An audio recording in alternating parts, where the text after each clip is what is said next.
Et on démarre alors.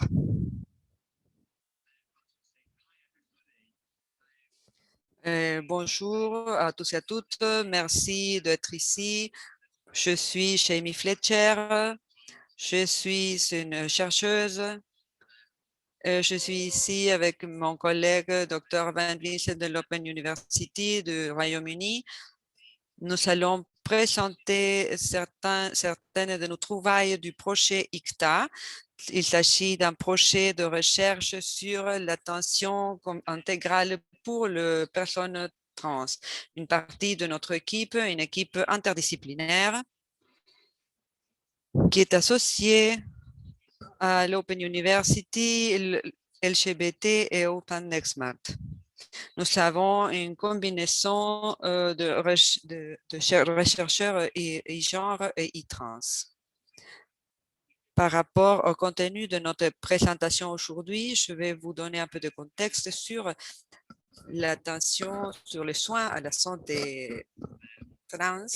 Et puis, nous allons parler des 3 des études de cas de ce projet de recherche qui a commencé il y a quelques années.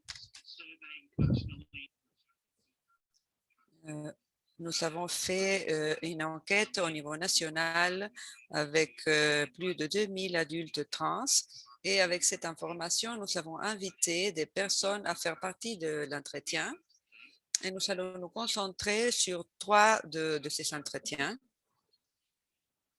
Et je vais partager avec vous également certaines des perspectives des services sur comment améliorer les soins pour les personnes trans. Je vais vous donner des contextes sur la santé trans au Royaume-Uni. Ici, nous avons un service national gratuit et à travers ce système, nous pouvons aller faire un médecin journaliste et nous dériver à une clinique d'identité des genres. Il y a beaucoup de cliniques d'identité des genres dans les pays, mais quelques peu seulement peuvent recevoir la quantité de personnes trans qui existent. Ces cliniques travaillent avec des modèles de diagnostic qui est peut-être très pathologisant et cela empêche que certaines personnes aient l'accès au traitement. Nous devons nous souvenir que toutes les cliniques d'identité des genres travaillent de façon différente. Il n'existe pas une standardisation ou une cohérence nécessairement entre les différentes cliniques de genre. Il y a peu de temps, ils sont apparus certains programmes pilotes de soins initiaux, mais ils ont différents critères d'accès. La seule façon dont les personnes peuvent avoir accès aux soins, c'est payer une clinique privée.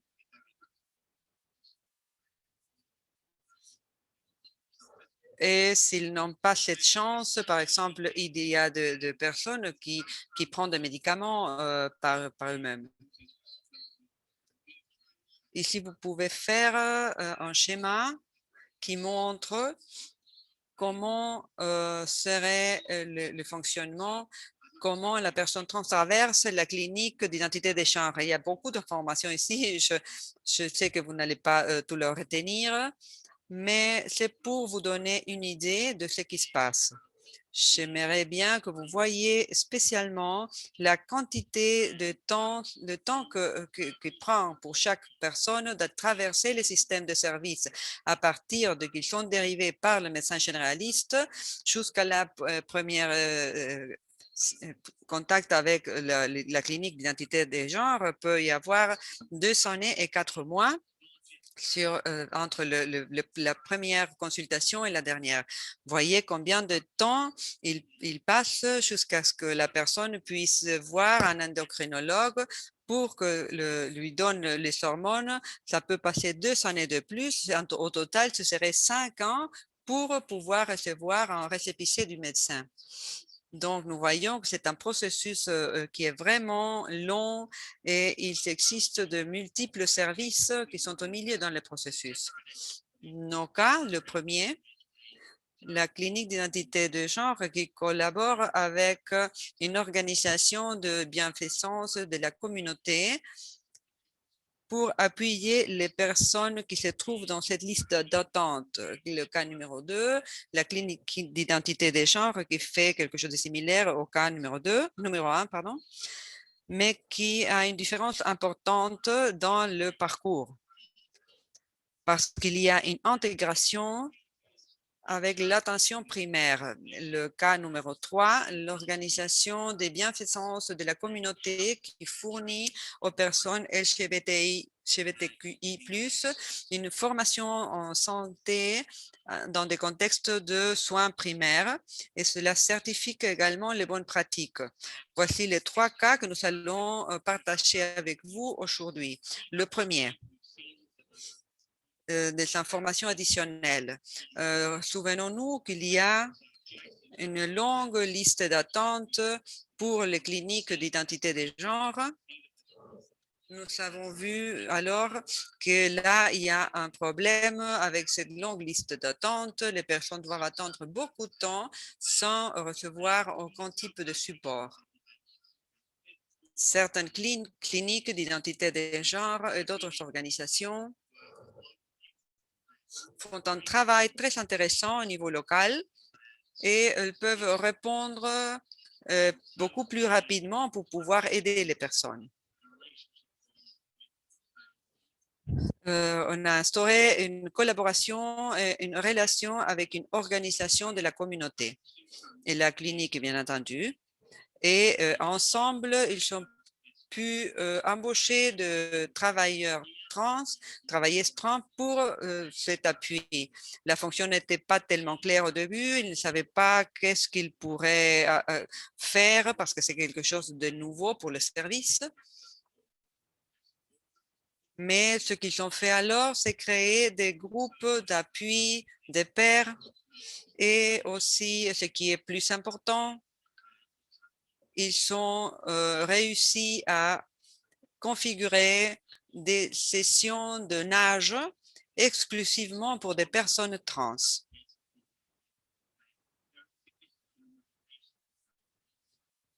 Il existe beaucoup de limitations à ces fonctions, à ce qu'ils pouvaient faire pour, à partir de leurs connaissances et pour le temps, les ressources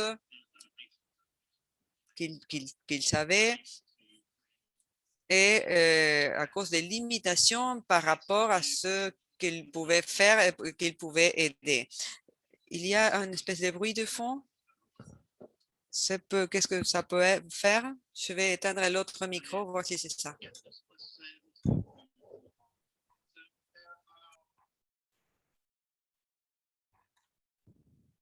Bon, on continue.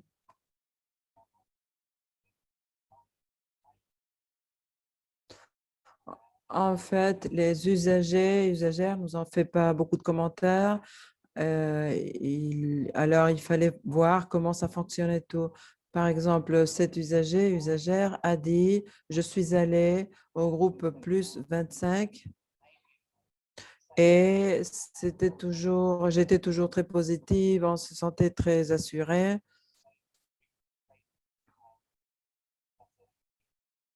Il faut se rappeler qu'il est très difficile aussi de revenir dans le cadre, tout recadrer. On vient d'éteindre le micro de Jamie. Très bien.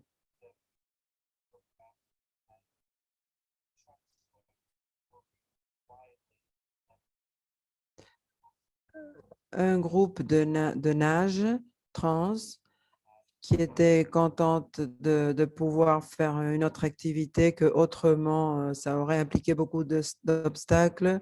Ce que nous avons, c'est des personnes qui n'avaient jamais nagé depuis leur enfance parce qu'ils avaient peur. Et les personnes étaient tellement impressionnées avec ces histoires et que c'était tellement positif qu'ils puissent reprendre leur activité pour la santé mentale et physique et que ça montre aussi la possibilité et combien d'envie il y avait à le faire. Ça, je crois que c'est fantastique. Plus de 30 personnes par semaine qui suivent cette activité. Les contrôleurs étaient surchargés de travail parce qu'ils essayaient de donner des services à beaucoup de personnes. atteindre tout le monde de la liste d'attente, des personnes qui avaient besoin de cet appui, de cette aide. Et évidemment, les superviseurs sont très surchargés. C'était impossible d'arriver à tous. Ils ne pouvaient pas donner aux patients ce qu'ils voulaient. Le principal désir était le traitement d'hormones. C'était ça, voilà leur désir principal. Ils pouvaient leur aider, les aider ou leur donner des références ou leur donner de l'appui, mais je me sentais un pompier en essayant d'éteindre des incendies. D'autres usagers, ils ont cru que le système ne marchait pas et qu'il devait être remplacé. Et maintenant, je donne la parole à mon collègue pour continuer avec les pas. Est-ce que quelqu'un a dit 5 minutes? Quelqu'un a dit quelque chose que je n'ai pas compris? Oui, d'accord, 5 minutes. Alors, je vais aller très vite. Dans le cas numéro 2, je vais vous donner un peu de contexte. On a parlé du contexte des prestations de santé sont différentes en dépendant de l'Irlande, Galles, l'Angleterre. On a différentes règles concernant les règles de santé. Il y avait un modèle antique, ancien, où il fallait faire des consultations de santé mentale, au moins pour avoir accès à la liste d'attente. Mais les nouveaux services ont des équipes intégrées où on dérive les gens de nouveau au traitement de santé aux cliniques. Je suis désolée d'aller tellement vite ici, mais je n'ai pas beaucoup de temps. Les personnes très clairement nous ont dit qu'ils avaient eu une meilleure expérience dans ce nouveau contexte en comparaison avec les contextes anciens, les autres cliniques à celles qu'ils avaient assistées. Elles étaient beaucoup plus simples de parler. Maintenant, c'était beaucoup plus simple. Les médecins utilisaient des réseaux sociaux pour pouvoir entrer en contact avec leurs patients. Alors, la communication était plus vite, plus d'accès à l'information. Les personnes en parlaient, que les prestataires de services parlaient avec eux, elles, pendant que tandis qu'il y avait un groupe multidisciplinaire qui discutait sur leur cas et de cette façon-ci, ils pouvaient avoir une communication plus vite pour la prise de décision, ce qui est fantastique. Et ceci a aidé à agiliser les services de santé.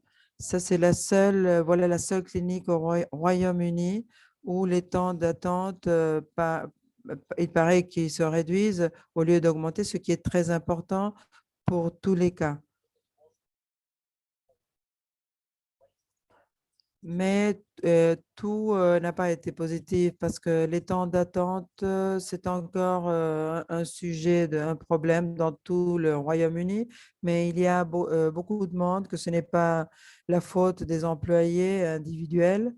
Quelques personnes ont parlé de la coordination parmi les différentes parties du service où il y avait encore des défaillances, mais ils ont parlé aussi sur les difficultés pour pouvoir se contacter directement avec la clinique. Ceci va de la main avec la disponibilité de médecins à travers les réseaux sociaux, mais c'est toujours un service qui n'est pas d'accès universel. Finalement, notre dernier cas est cette organisation communautaire qui certifie de bonnes pratiques et qui démontre que les personnes ont reçu de la formation pour recevoir le niveau le plus haut de certification, de diplôme, doivent démontrer qu'ils ont suivi les processus de diplôme et de monitoring, ce qui est très bien et très valable pour les communautés trans. On voit maintenant que les personnes ont reçu de l'information, ils ont de l'information sur qu'est-ce qu'ils ont besoin pour changer leur identificateur de genre. Le monsieur, la madame, elle, lui, ça, ils savent déjà aussi comment le gérer. Et aussi, ils parlent aussi de quel genre d'appui ils ont reçu. Par exemple, une personne trans masculine a reçu des injections de progestérone de façon adéquate et opportune. Alors, on voit que ces pratiques se sont améliorées. Cependant, La formation ne veut pas dire que le personnel est sauvé de problèmes. Évidemment, c'est inévitable qu'il peut y avoir des problèmes. Mais comme les personnes très souvent ont le trauma de leurs interactions médicales précédentes, ils restent avec une sensation de méfiance envers le système en général. Alors, ce genre de problèmes peuvent créer encore beaucoup d'obstacles pour la prestation des services de santé. Ce qu'elles disent les personnes pour améliorer, ou ce que notre personnel croit qu'on devrait faire pour améliorer le système, c'est que très souvent, le personnel n'est pas préparé pour gérer la quantité de patients qui attendent ou d'entrer en contact de façon adéquate. Depuis les aspects culturels, le financement devrait être focalisé. Ça, c'est une autre des suggestions pour fournir des meilleurs services de santé de façon plus standardisée, meilleure communication numérique, plus de soins, plus de formation ou meilleure formation, parce que très souvent, le soin de la communauté trans n'est pas bien vu comme un secteur de spécialité. Et il faut aussi aborder les sujets de marginalisation intersectionnelle où ils entrent en jeu d'autres facteurs comme ceux racial, de classe, et aussi il faut l'abolition des diagnostics, des modèles des cliniques d'identité de genre. Mais les personnes ont de différentes idées sur qu'est-ce qu'il faut faire là. On peut passer tout ce système au système d'attention primaire. Ça prendrait beaucoup de temps et on pourrait alors reparler ou peut-être vous avez quelques questions à poser qu'on pourrait aborder plus loin. Merci beaucoup de votre attention et de votre patience.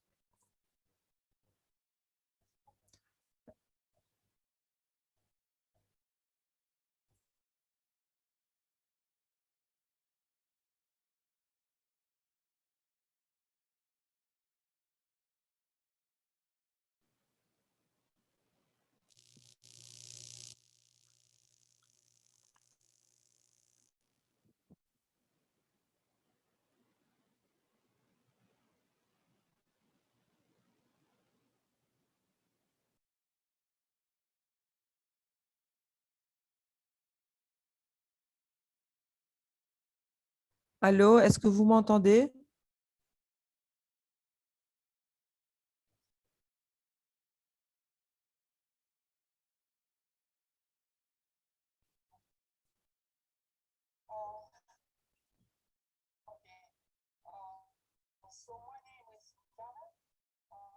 Mi nombre es Jana.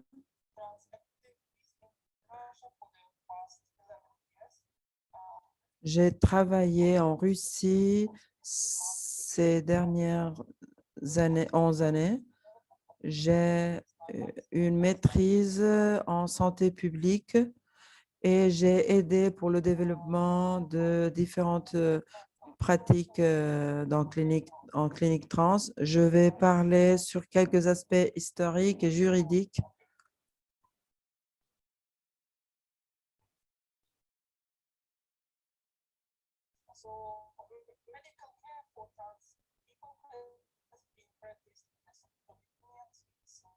Les soins pour la communauté trans ont été travaillés depuis fin des années 60, 70,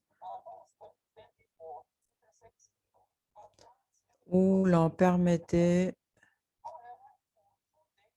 c'est-à-dire c'était destiné aux personnes intersexes, mais on pouvait aussi les utiliser pour les trans. Alors, pendant quelques décennies, les soins de la santé pour les personnes trans n'étaient pas systématisés. En 1991, après la dissolution de l'Union soviétique, on a fait différentes recommandations méthodologiques de la part du ministère de la Santé, d'après les prescriptions du ministère russe.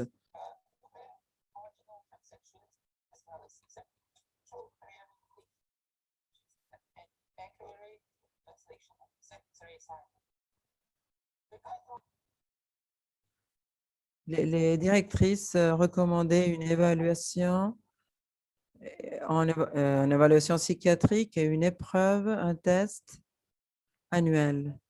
Ce qui était de bien ici sur ces suggestions, c'est que la reconnaissance de genre, on la faisait avant de commencer la thérapie avec des hormones et avant n'importe quelle chirurgie.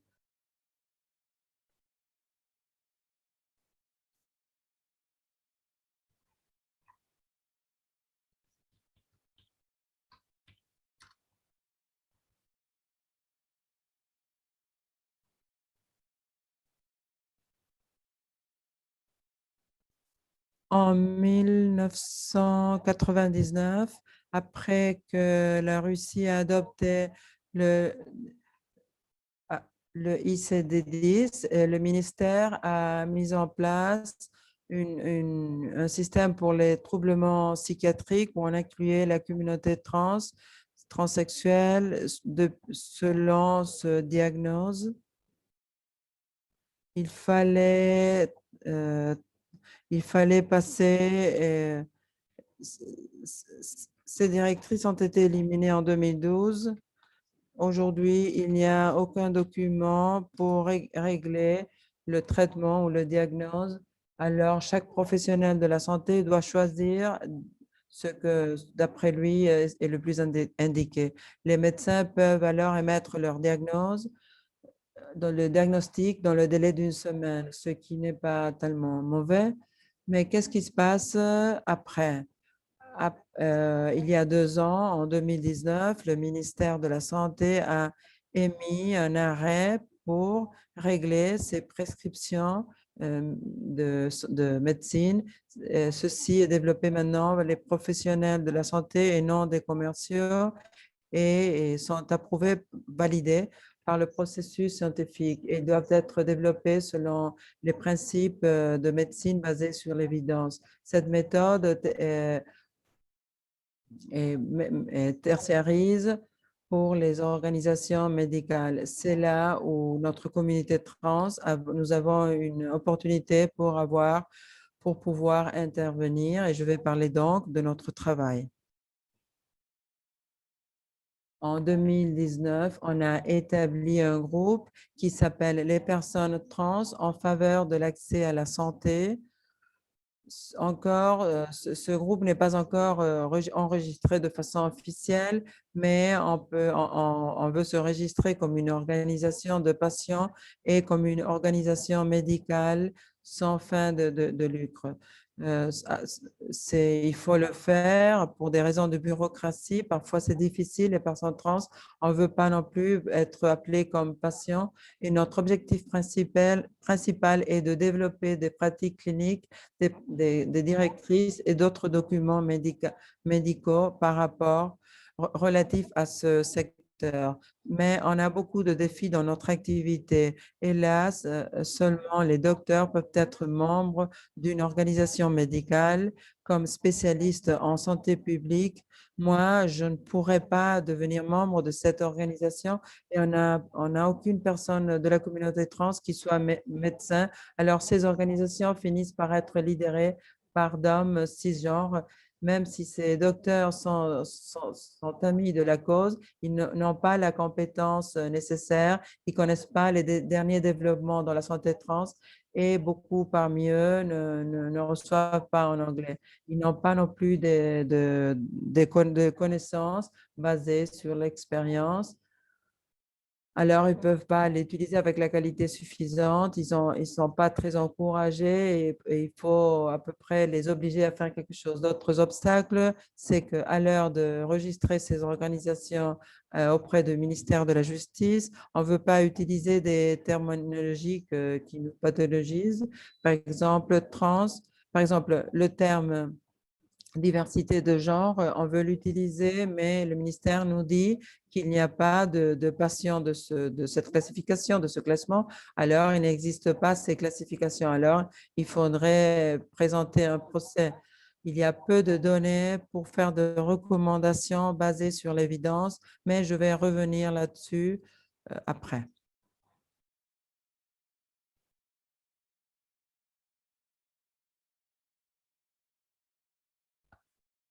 Alors, tout d'abord, il fallait décider quels sont les titres ou les catégories de nos recommandations, même si le ministère de la Santé a adopté le ICD-11, le CIE-11, on continue à utiliser le ICD-10, où le transsexuel est toujours considéré comme un troublement d'identité de genre.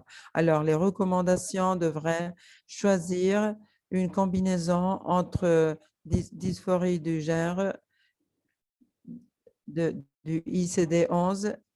Dysphorie, on considère que c'est un terme utilisé beaucoup dans des études épidémiologiques et alors ils sont confiables. Les prescriptions, les directrices cliniques sont écrites suivant les évidences. Il faut éprouver l'effectivité de la transition médicale. Pour faire ça, on a fait une recherche dans le corpus online et on a trouvé de différentes révisions systématiques. Et là, sur l'écran, vous pouvez voir la liste. On a analysé la qualité méthodologique de ces révisions selon les prescriptions du ministère de la Santé et on a trouvé que les résultats étaient conséquents, consistants. La transition médicale améliore la qualité de vie et la situation psychosociale des personnes. Tous ces résultats nous permettent de faire une recommandation de façon positive pour la transition médicale. Cependant, ceci paraîtrait être très bien, mais il y a quelques obstacles. Les études épidémiologiques ne sont pas très spécifiques par rapport au régime de traitement avec des hormones ou des chirurgies. Dans certains cas, il faut tous ces pas. Il y a un manque de données sur ces processus spécifiques et très souvent, on se voit obligé à utiliser des évidences qui n'ont pas beaucoup de crédibilité. Par exemple, un consensus d'experts. La prochaine question qu'on voulait répondre, c'est s'il fallait inclure des prescriptions légales ou juridiques. Il existe ces prescriptions pour pouvoir être inclus.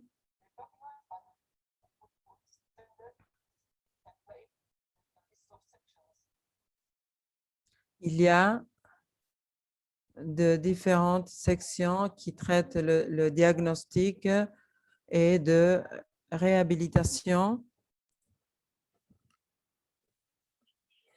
Cet article nous montre une certaine évidence quant à la reconnaissance des genres du point de vue légal et son effet sur la santé mentale. Donc, nous avons décidé d'inclure cette publication dans la section de traitement. Également, nous parlons de comment inclure les consentements informés dans cette disposition. Malheureusement, il n'y a pas d'informations épidémiologiques sur le fait que les consentements informés, ça fait partie de ce contrôle d'accès. Nous ne savons pas si cela c'est possible pour des endocrinologues de prescrire des traitements avec des hormones sans une indication confirmée selon la législation de la Russie. Ça, c'est un travail en cours, donc nous espérons qu'à un moment donné, nous pourrons avoir du succès. Merci beaucoup. Merci pour la présentation. Maintenant, c'est au tour de Anne Millet.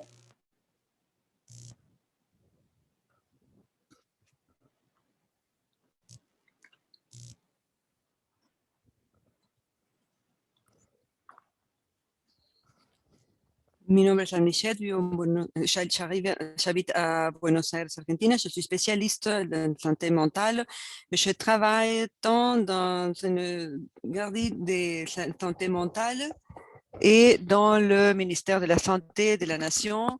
Je suis également drag king. Et je voulais vous présenter aujourd'hui un livre que nous avons publié l'année dernière, vers la fin de l'année dernière, avec l'éditorial Point suspensif. C'est une éditoriale d'ici qui priorise la publication de voix trans, tant dans la poésie que dans cette collection. C'est une collection d'essais écrits par des personnes trans. Le livre s'appelle « Si sexisme et santé » et c'est de travailler le lien entre ces deux systèmes à partir d'une perspective transmasculine. J'étais intéressée à vous apporter surtout 3 idées parce qu'on a peu de temps.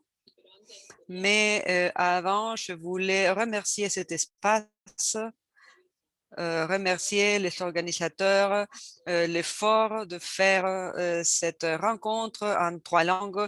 Nous savons qu'il manque d'autres, bien entendu, mais c'est un effort très grand, surtout pour les personnes du Sud global que parfois n'ont pas l'accès à apprendre d'autres langues et les espaces internationaux sont des espaces exclusifs pour nous toutes et toutes.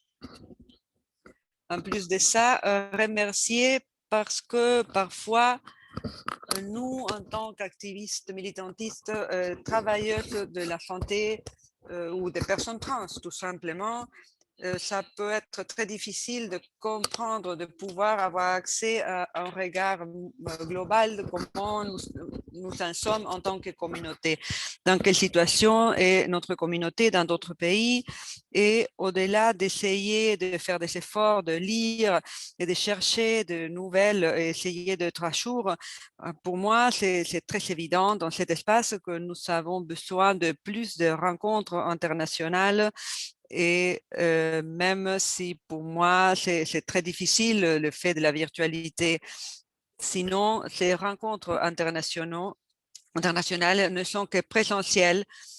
Seulement les personnes que pourront payer l'inscription ou les tickets d'avion pourront y assister.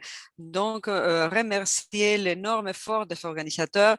J'imagine que cela doit être un grand mot de tête, quoi. Une satisfaction, mais ça va être difficile. Je vais me concentrer sur 3 idées centrales du livre. Il y en a beaucoup plus. Il est téléchargé sur la plateforme du Congrès. Vous pouvez le télécharger de là.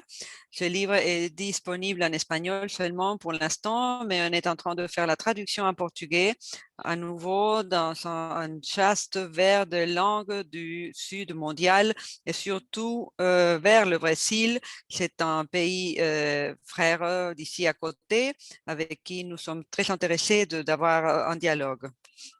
Dans le premier chapitre, je me consacre à me présenter un peu et dans cet effort, je parle d'une catégorie que j'ai construite pour m'identifier. Moi, je suis une lesbienne transmasculine et j'ai eu le besoin de produire ces termes parce que au moment où j'ai commencé à utiliser des pronoms masculins ou que j'ai fait des interventions sur mon corps de façon clinique, il n'y avait pas une catégorie qui me représentait. C'est une catégorie qui naît, ce qui est bon d'inventer des choses quand je suis grande. C'est d'une façon souple, disons. C'est une catégorie qui naît sachant qu'aucune catégorie est dure ou accablée. C'est une catégorie que est née pour être abandonnée, ce que je crois que a une puissance particulière.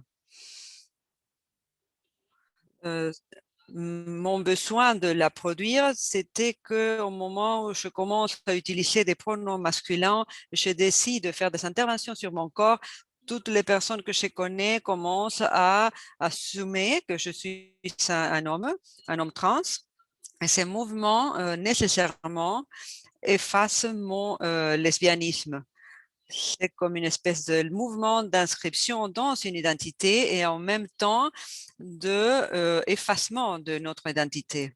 À ce moment-là, il y a quelques années, je ne connaissais pas des personnes trans qui étaient des lesbiennes. Je ne connaissais pas des personnes transmasculines qui se pensaient comme lesbiennes.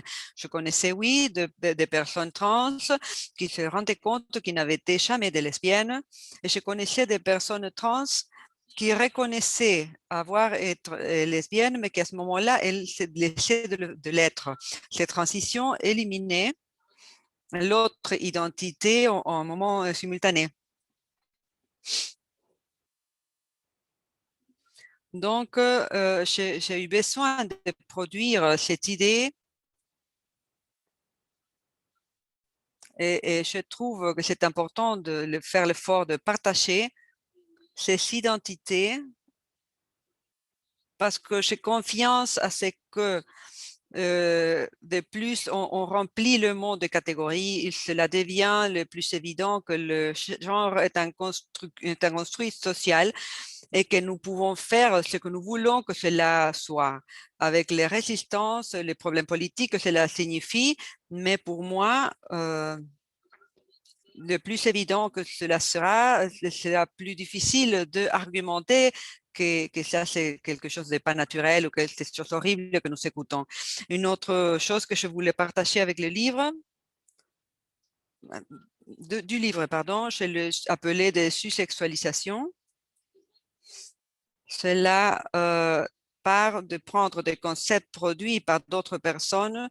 Je prends l'idée de l'hétérosexualisation de l'espace public de Valentine. C'est un texte des années 90.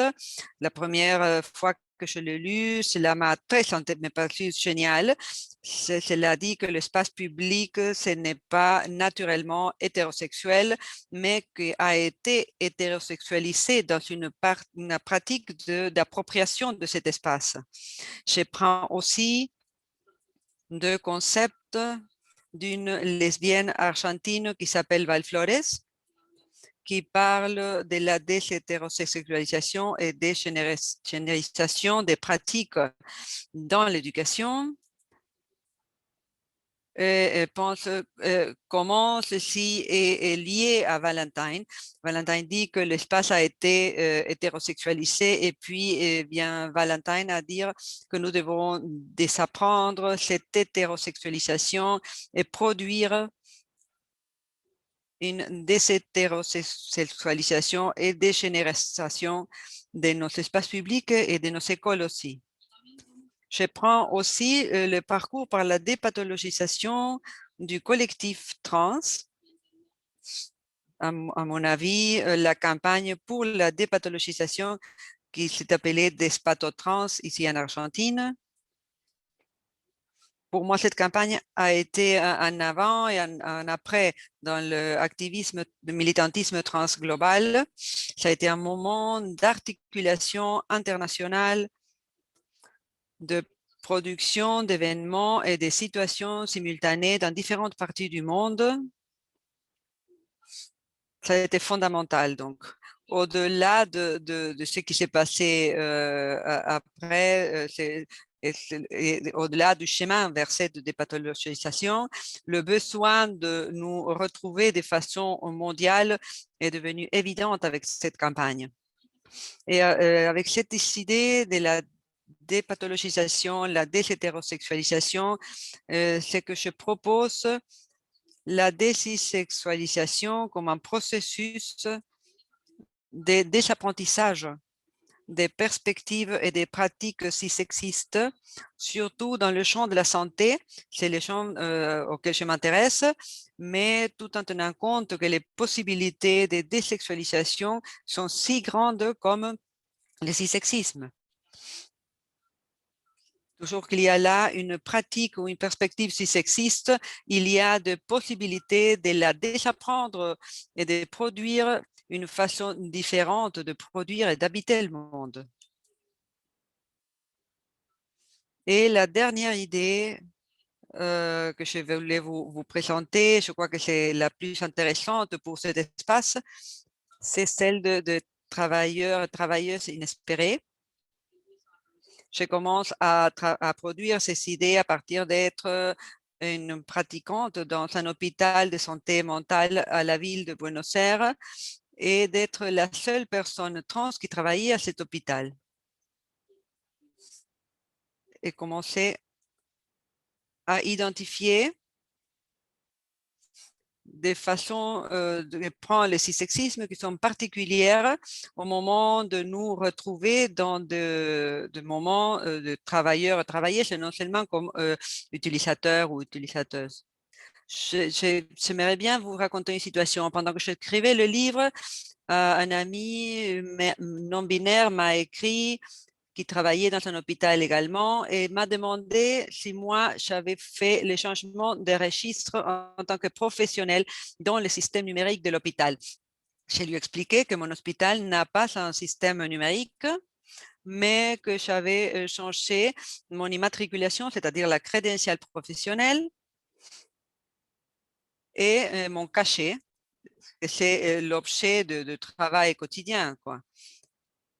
Pour les professionnels de la santé et qui sont des personnes trans que nous n'avons pas fait un changement du registre de nos documents nationaux. C'est un moment assez complexe quand on donne un papier à une utilisatrice avec un nom différent à celui à ce que on s'est présenté. Et le cachet et la signature des professionnels de la santé sont des outils quotidiens. Donc, je lui ai expliqué que j'avais changé cela. Elle m'a raconté qu'elle avait demandé de changer son prénom, tant dans son histoire clinique comme utilisateur et dans l'espace professionnel, dans sa signature professionnelle. Et les changements sur l'histoire clinique, l'a fait tout à l'heure, mais en tant que professionnel, non.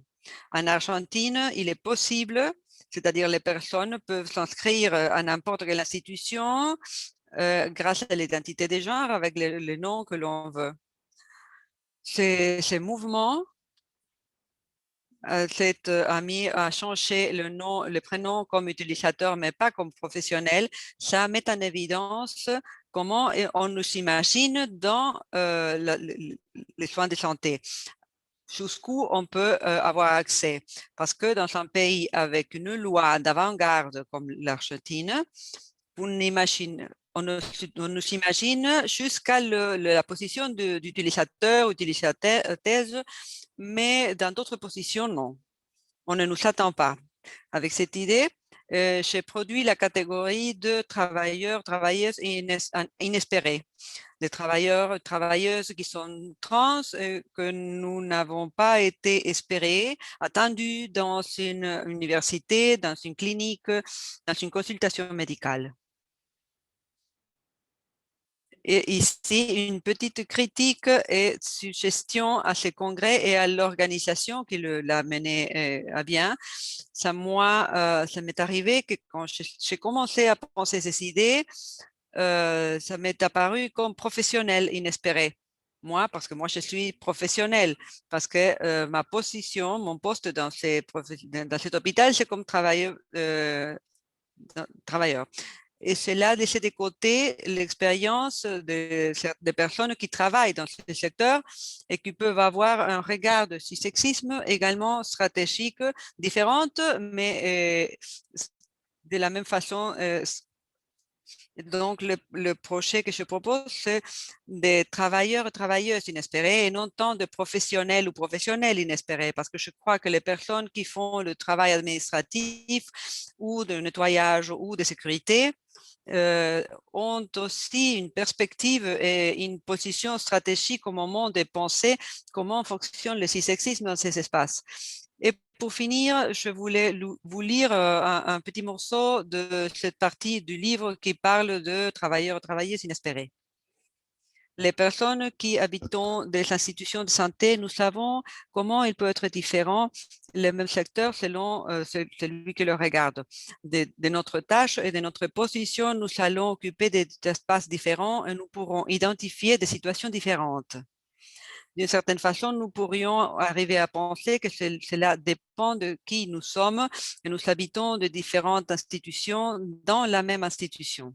Nous n'utilisons pas le même toilette ni allons aux mêmes réunions. Nos voix ont une valeur différente dans les différents micro-mondes institutionnels. Les espaces physiques auxquels nous reposons, nous déjeunons, nous changeons nos vêtements sont différents. Les tâches et les personnes avec qui les partageons sont également différentes. Nos positions dans la hiérarchie sont différentes et cela, il faut ajouter les classes, la couleur de nos peaux, nos histoires et nos désirs qui seront également différents. Je pense tout cela et je pense qu'il est évident que le point de vue de chaque travailleur trans de la santé sera différent parce que les lieux à partir duquel nous regardons l'institution sont différents. Et ça me passionne l'idée de partager les formes de cissexisme que nous arrivons à sentir et à identifier parce que j'imagine que beaucoup doivent être similaires. Parce que même si je sais de la capacité des systèmes de prendre les mille et une formes de l'existence, je ne connais pas les pratiques comme méthode de reproduction. Connaître et partager comment est matérialisée l'humiliation, la dévalorisation de mots, la marginalisation, la notion de genre, l'expulsion, le regard et la désacralisation de notre identité dans chacune de ces parcours dans les institutions qui sont intrinsèquement sexistes a une puissance que nous ne connaissons pas encore, mais que je pense que c'est immense. Pour moi, donner du sens à mes angoisses et trouver des bases sociales m'aide à me sentir un petit mieux. Et l'analyse de ces idées m'aide à comprendre la manière comme le sexisme fonctionne et imaginer les façons de le bâtir. Comme partager ces façons de sentir, je crois que peut être transformateur. Merci beaucoup.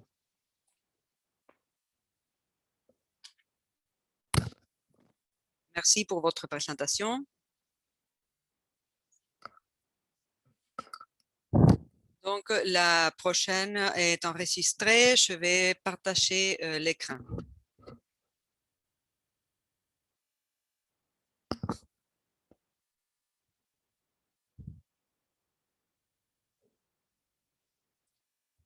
Bonjour à tous. Mon nom est Evelyne Carna et je suis chercheuse à l'université Wilbin. Bonjour, je suis Michael Betch. Je suis chercheur à la Fondation HLFI et nous allons parler sur les expériences de santé des personnes trans Et celles avec avec des maladies chroniques ou discapacités au Royaume-Uni et des découvertes dans le projet ICTA. Ce projet, il faut intégrer pour les adultes trans, ça a le financement du UNHCR et on essaye de faire des programmes efficaces pour fournir des services aux adultes trans pendant ou après ou avant qu'on reçoit des traitements dans les services d'identité de genre, surtout pour unir et coordonner les services fournis. À travers notre projet, on a fait une enquête de monitoring pour savoir quelles avaient été les expériences des personnes dans les services de santé et pour recruter nos sujets d'études. Les études des cas de ce que vous avez écouté de nos collègues dans les présentations préalables et on va parler sur les entretiens communautaires. Dans ces entretiens, on a parlé avec quelques 92 personnes trans et il s'agit d'un projet actuellement en développement. On est en train d'interviewer d'autres sous-groupes à partir de 17 ans. La population d'intérêt dans ces sous-groupes, nous croyons qu'ils auront une meilleure expérience pour accéder aux services de santé pour les personnes trans.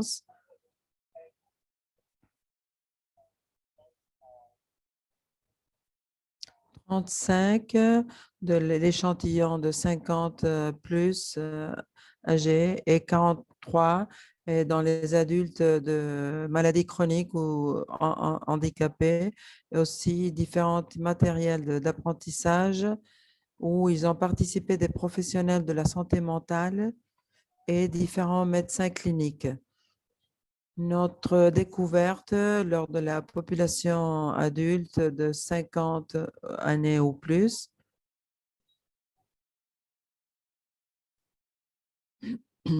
quelques découvertes particulières de ce groupe. Tout d'abord, c'était l'attente. Évidemment, ça, c'est un grand souci parmi toutes les personnes qui se trouvent dans l'échantillon. C'est une expérience assez commune à tous les individus, mais surtout pour les générations d'adultes âgés.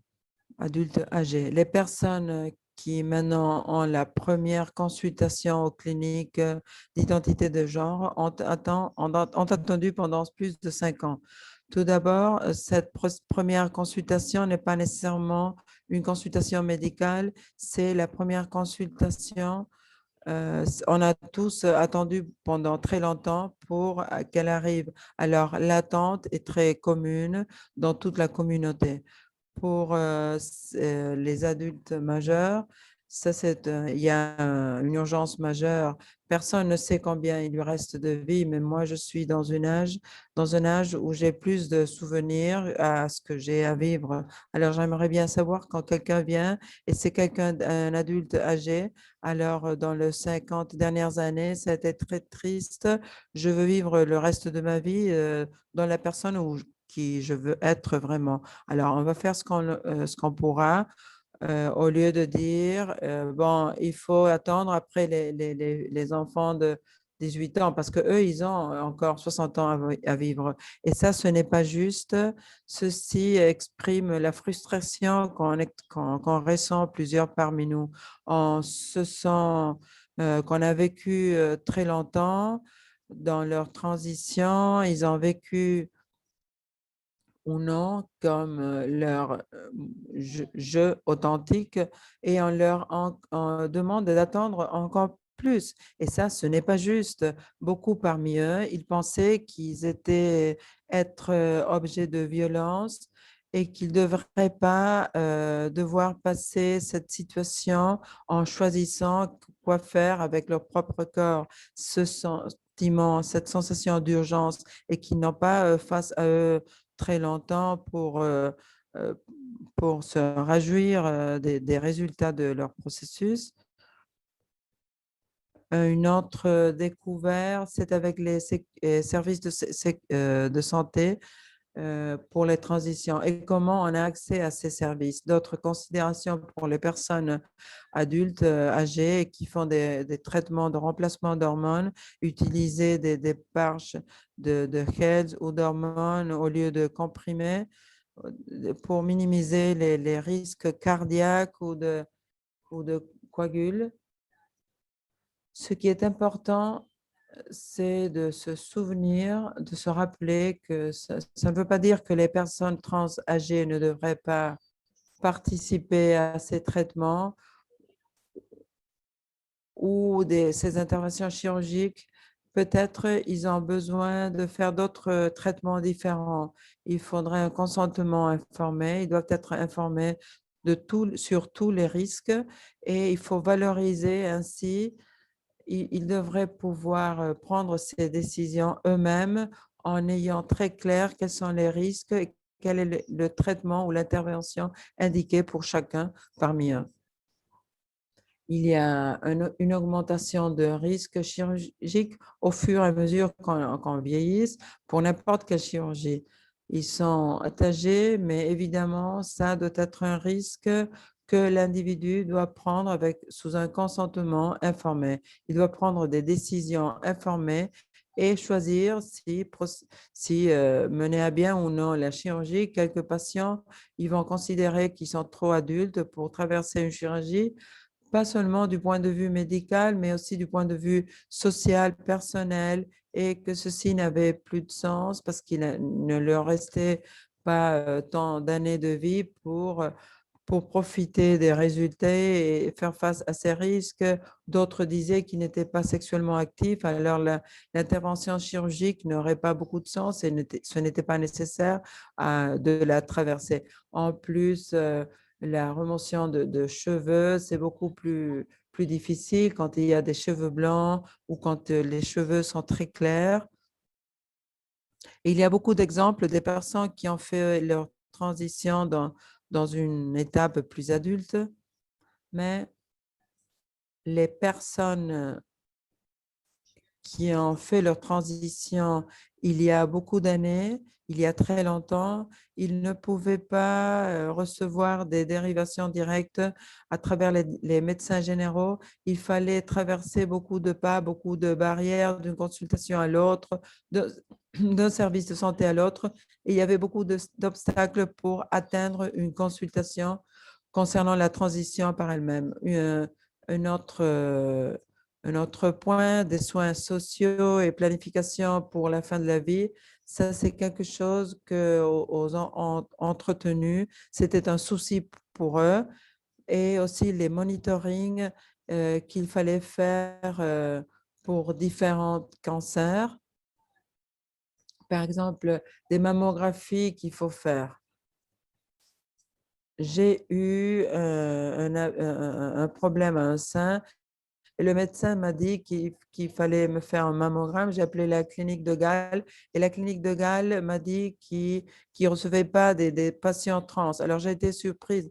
Ça a été une surprise. Moi, je pensais qu'ils avaient des cliniques pour des hommes, même s'il fallait faire une mammographie. Pourquoi ne pas faire une mammographie à un homme? Il faudrait le faire à travers d'un hôpital, surtout à travers la clinique healthcare. Alors ça prend beaucoup de temps parce qu'on a besoin d'accès à un service d'un spécialiste parce que ce genre d'études, on ne le fait pas dans les cliniques pour hommes très, très fréquemment. Alors l'entretenu dans ce cas, ce n'est pas une étude de routine, mais c'était à cause d'un symptôme. Alors, même si cette personne avait un symptôme, elle devait pas, elle n'a pas été, sa recherche n'a pas été très rapide, l'accès à une mammographie. C'était vraiment un problème pour ce patient.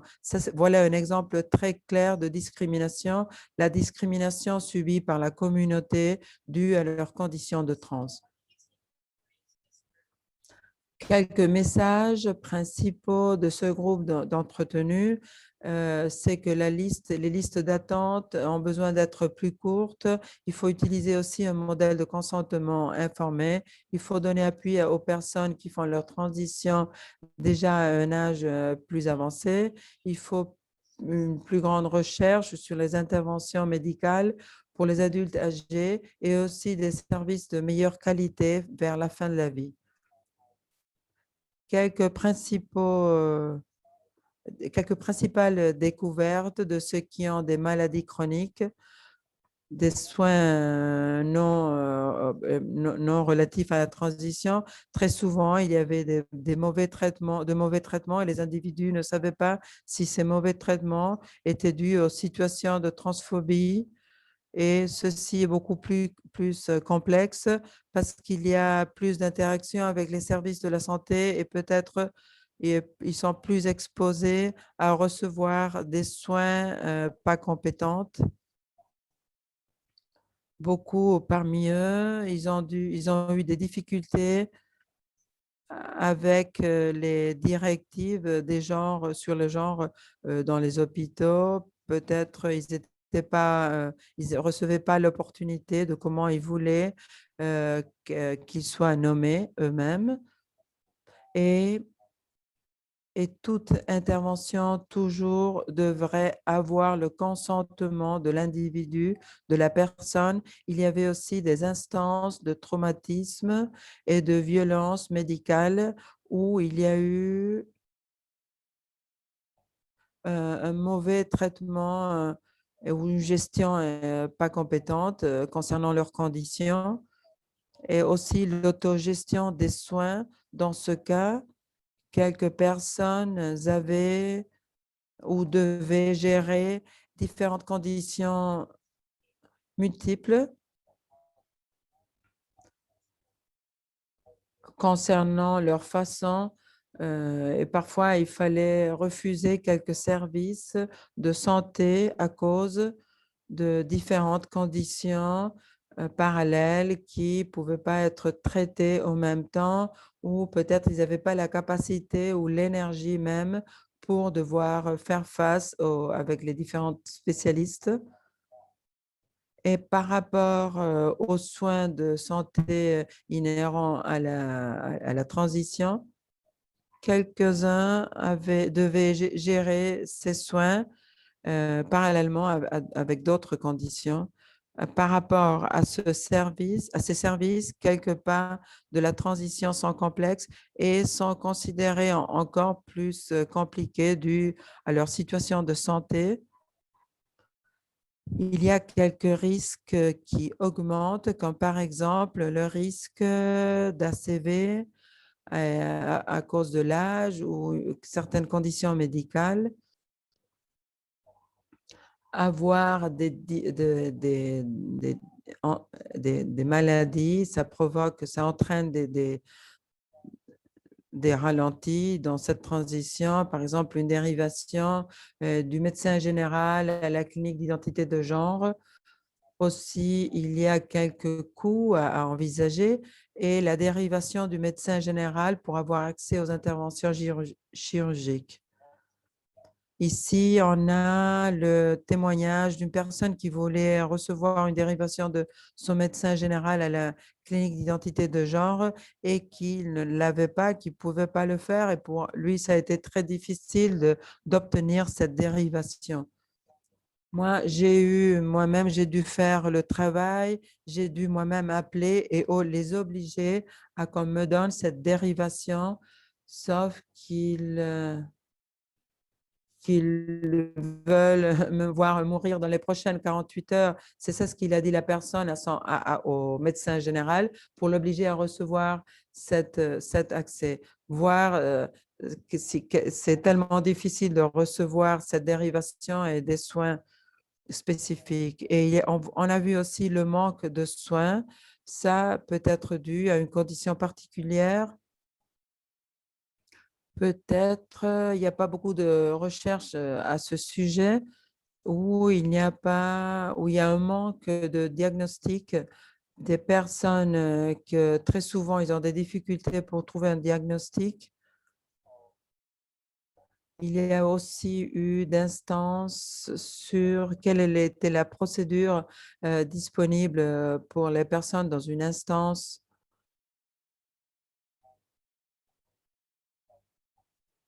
Dans une instance X. Une personne qui avait besoin d'une vaginoplastie et qu'il ne s'agissait pas d'un traitement disponible pour eux,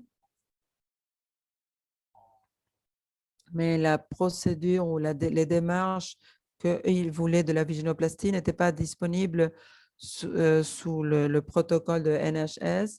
Alors, dans cette instance du manque de soins, et il est très préoccupant quand il y a des maladies chroniques ou des discapacités, des personnes qu'à un moment donné, ils ont choisi de retarder cette dérivation aux cliniques d'identité de genre.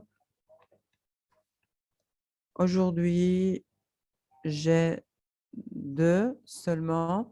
C'est ça ce qu'il dit son récit. Et aujourd'hui, j'attends toujours qu'un spécialiste me reçoive. C'est un travail horrible. Le fait de devoir attendre ces dérivations. J'aimerais avoir mon temps à faire d'autres choses. Voilà les problèmes de la communauté pour accéder aux cliniques. Parfois, c'est très difficile d'accéder aux cliniques. Parfois, les services sont refusés à cause de leur discapacité. Ce sont de différents blocages ou d'obstacles qui doit faire face la population trans à l'heure de vouloir recevoir l'attention correspondante. C'est important que les personnes reçoivent l'appui en cherchant leurs options pour traverser le processus de transition. Il doit être clair quels sont leurs risques, quelle est l'assistance, les services disponibles à l'heure de prendre cette décision pour avoir très clair en esprit quelles sont les décisions à prendre. Les médecins en même temps doivent comprendre, être compétents pour savoir comment réagir et comment faire face à ces situations de santé avec des situations, problèmes parallèles. Merci beaucoup de votre présentation. Et il a fallu faire une pause parce qu'on n'avait plus de temps, mais je pense que vous pourrez y avoir accès à cette présentation sur Whova et vous pouvez aussi poser des questions à travers de Whova. Francisco pourra vous donner plus d'informations là-dessus. Merci beaucoup.